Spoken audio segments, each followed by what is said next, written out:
ഈശോ മിശിഹായ്ക്ക് സ്തുതിയായിരിക്കട്ടെ. പ്രിയ സഹോദര സഹോദരി, നിനക്ക് നല്ല ഒരു ദിവസം ഈശോയുടെ നാമത്തിൽ നേരുകയാണ്. ഇന്നത്തെ ഈ ദിവസത്തിൽ ഈശോ നിൻ്റെ കൂടെ ഉണ്ടായിരിക്കട്ടെ എന്ന് ആത്മാർത്ഥമായിട്ട് പ്രാർത്ഥിക്കുന്നു. ഈശോ തൻ്റെ ശിഷ്യന്മാരെ ഈ 2 പേരെയായിട്ട് സുവിശേഷ പ്രഘോഷണത്തിന്, അല്ലെങ്കിൽ തനിക്ക് പകരം നിൽക്കുക, തൻ്റെ ദൗത്യം ഏറ്റെടുക്കുവാനായിട്ട് അയക്കുന്നുണ്ട്. അയക്കുമ്പോൾ ഈശോ അവരോട് കുറേ നിർദ്ദേശങ്ങളൊക്കെ കൊടുക്കുന്നുണ്ട്. യാത്രയ്ക്ക് 2 ഉടുപ്പെടുക്കൽ, വടിയെടുക്കരുത്, കുറേ നിർദ്ദേശങ്ങളൊക്കെ കൊടുത്തു വിടുന്നു. അവർ പോയിട്ട് എന്തു ചെയ്തു എന്ന് വചനത്തിൽ വളരെ കൃത്യമായിട്ട് പറയുകയാണ്. വിശുദ്ധ മർക്കോസ് അറിയിച്ച സുവിശേഷം 6-ാം അധ്യായം 12-ഉം 13-ഉം തിരുവചനങ്ങൾ. ശിഷ്യന്മാർ പുറപ്പെട്ട് ജനങ്ങളോട് അനുതപിക്കണമെന്ന് പ്രസംഗിച്ചു. അനേകം പിശാചുക്കളെ പുറത്താക്കി അനേകം രോഗികളെ തൈലം പൂശി സുഖപ്പെടുത്തി.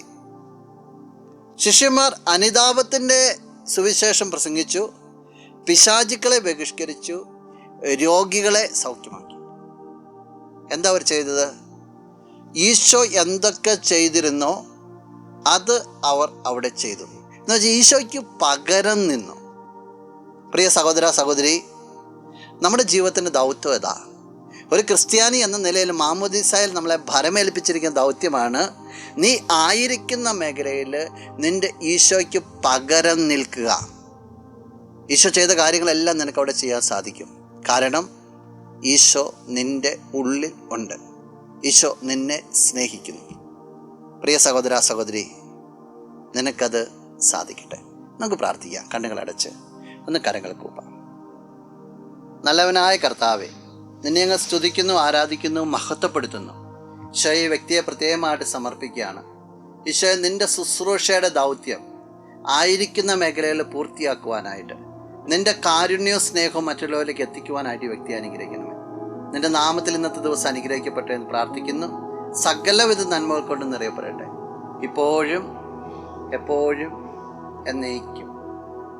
ആമേൻ. നീന്റെ സർവ്വം, നീ എനിക്കുള്ളവൻ, നീ എൻ്റെ സർവ്വം, എല്ലാറ്റിനും നിൻ ജീവനിൻ പേർക്കാ തന്നതിനാ, നീ എൻ്റെ സർവ്വം, എല്ലാ